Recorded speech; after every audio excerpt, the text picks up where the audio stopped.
Society, and with me I have Akash, who is from SDG Society. And Akash, can you introduce that?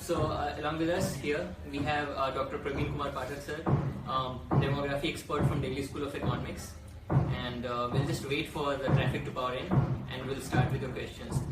Keep asking your questions on World Population Day, on demography, on family planning in the comment box.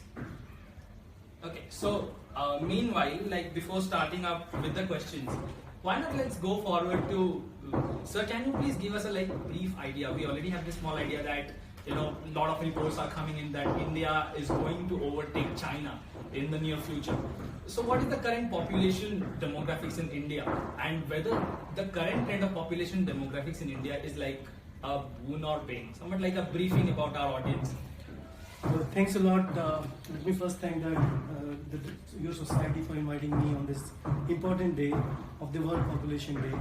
So the idea behind hosting this day was mooted by the United Nations, and the major focus of the United Nations body was how to generate mass awareness with regard to issues of population growth and development and progress.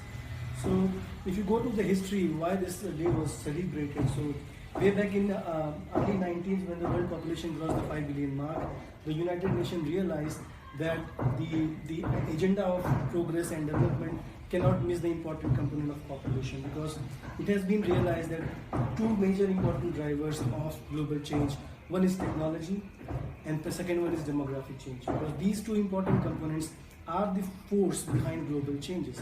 Now if you look at the population trends in India of late, so if you look at in the independent India, particularly after 1950s, India has made a lot of progressive changes. There has been a lot of concern with regard to the size of population and its linkages with progress. There are a lot of school of thought which says that, well, sheer size of population is behind a lot of problems which the country has been facing in the last 70 years. But often people misinterpret the issue, because the thing is that population size is not the real problem. The major thing is how you deal with the size of population, right?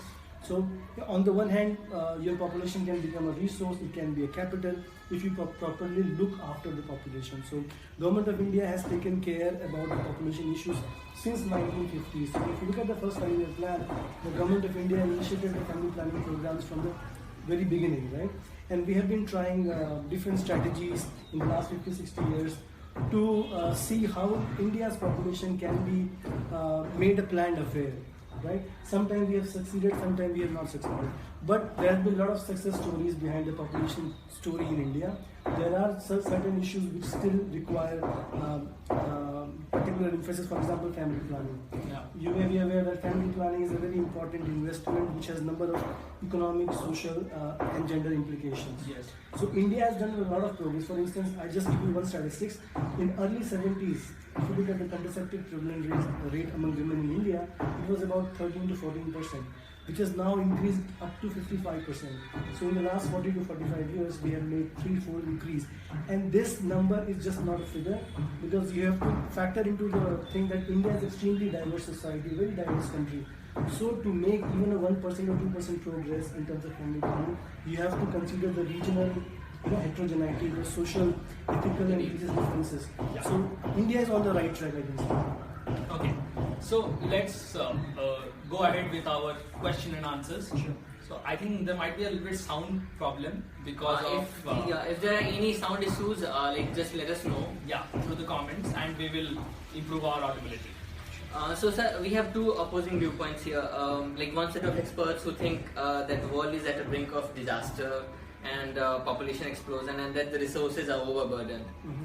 Another set of experts who think that the resources will be developed as needed, and then the fact that malnutrition trap is not going to happen. That's not going to happen. So what's your take on it? So as I was telling you, that the population is a very serious business for the government to realize. Many government in 20-30 years ago used to say that, well, population is something to be blamed for everything, right? But in the last 20-30 years, particularly after 1994, there was very important event at the global scene, which was ICPD, International Conference on Population Development, that held in Cairo. And most of the global communities and representatives of the countries came together and realized that population has to be dealt up very seriously at the national level, and then it has to be decentralized to the local level.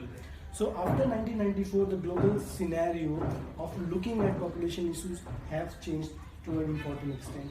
And one of the important output of the ICPD was that people came out and suggested that issues like gender and family planning came up in a big way. Because if I take case of India, so before that what used to happen on particularly family planning front, today we are talking about family planning more because the theme of this, today's focus is family planning, empowering people and developing nations.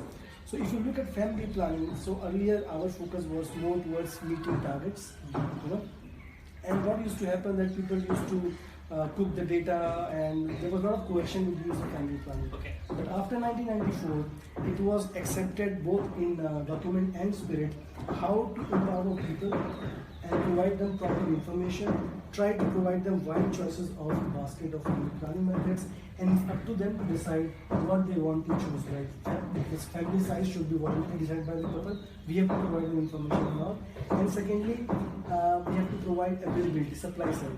So therefore, at the global level, population thing becomes serious.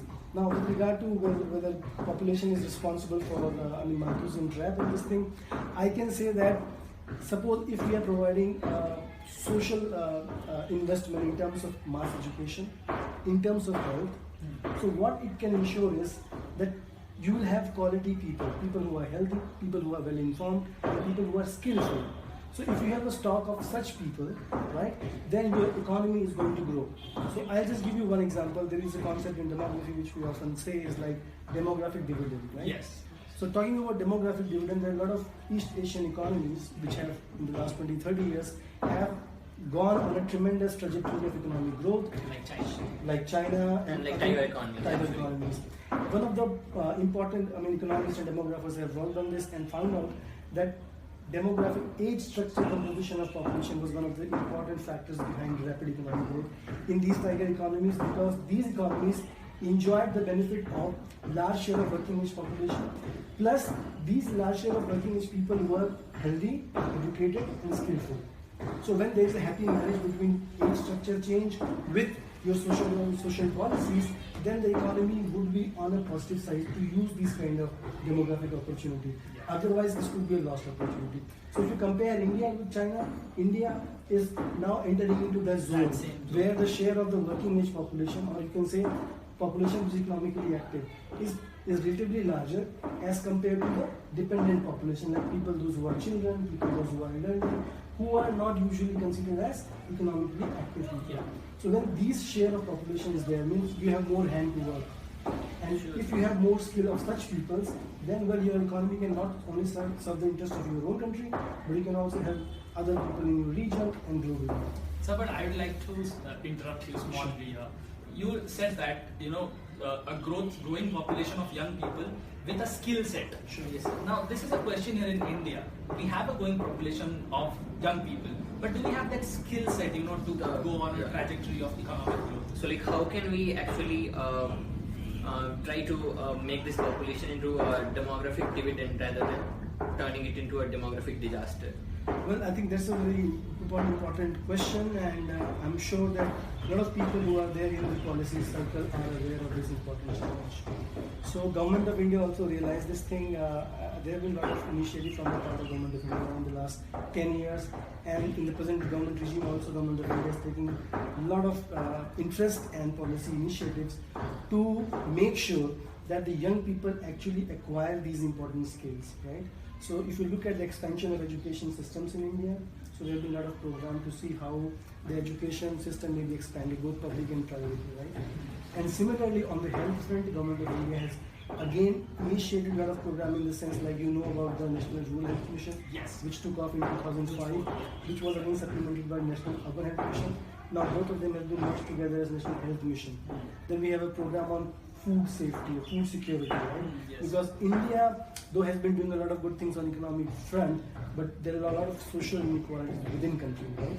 So we have to plug these holes, we have to plug these gaps technology can play an important role into this. Also, sir, the latest scheme of the Indian government, Deen Dayal Upadhyay Gramin Kaushal. Exactly. These are kind of skills which are, because we have to realize that India is very diverse. So if you talk about India, if somebody from outside India come to India and land up in Mumbai or in Delhi and goes back, picture of India is pretty good. Yeah. And if somebody goes to the rural village in India, Yeah. and he's completely takes a different view, right? So we have to understand these rural-urban differences, and we have to have different programs. So we have a lot of such initiatives being taken by Government of India in terms of providing. There are a lot of progress in the rural development front. There is concept of self-help group, Kaushal Kendras. So a lot of this initiative is on, and I'm very sure that we are on the right track, and on health, on education, and of course nutrition. Yes, sir. Mohammed Adil has a question here, and the question is that, so the term like pollution, like socio-economy and other environmental terms are quite different for, quite difficult for the common people to understand. So, what's the easy way to make people understand about demography, about all the terms, all the complex, sophisticated terms that are used in the discourse for the demographic discourse, and make the people easily understand the thing? No, I think that is very important, because many times when we are studying subjects at university levels, and we are doing a lot of things into technical details, but when you have to make people at the grassroots of the community level understand the importance of these issues, maybe we have to go at the community level and work with the community. So for example, if family planning. Now, there have been a lot of experiments within India and different parts of the world, how to convince community people or to take them on board and improve the awareness, understanding, and access to family planning. Now, unfortunately in India, family planning is largely seen as a burden of females, and the involvement from the side of men and other family members has been lacking. So, it's something which cannot just work out within universities, at the health center level, or at the government level. We have to involve communities. And for that, there has been some program going on in different parts of countries. One is SIPSA, which is working in Uttar Pradesh. So they are looking at social innovations and diffusion of family planning at community level. So they are working with community people, local people who may not be very educated, but they have some skill in terms of communication, those who have some influence within community. So you can work with these people, try to evolve locally relevant, maybe folklore, maybe some stories, some drama, and convince people to understand the importance of family planning. Because family planning is not just about helping people to realize their desired family size, but the effects are numerous. For instance, it can help to properly space between two consecutive births, so the health of infant and mother will improve.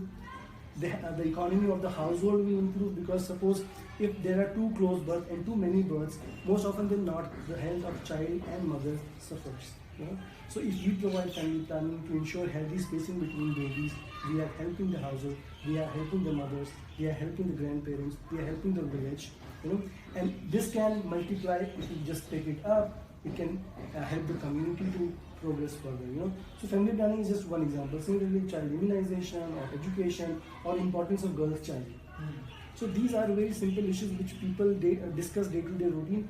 Means we have to work in a way to make it a regular basis. Try to come out with some positive examples in the community. I'm sure there are a lot of good people who are in the communities who can be leaders in their own way. We have to just connect and have a network of these such people who can then further provide some positive stories for other people to follow. So in the same light, actually, this year's World Population Day theme is family planning, empowering people, developing nations. Sure. So sir, one more question, sir. Achieving the Sustainable Development Goals would ensure that the population growth is checked, and vice versa. And Shanghai University says the same. So what's your take on the relation between the Sustainable Development Goals and population control? See, if you look at the way population trends have moved in the last 20 to 30 years at the global level. So the pace, though the world population is increasing, but the pace of increase of world population is going down. Similar is the story with India. There are a lot of regions in the world where population growth has been even negative. For example, if you look at the developed countries, Yes. 7 countries in the West have recorded negative growth. But if you look at from where the world population is going, in which part of the world. So most of this world population growth is largely concentrated in Asia, particularly South Asia and Africa, right?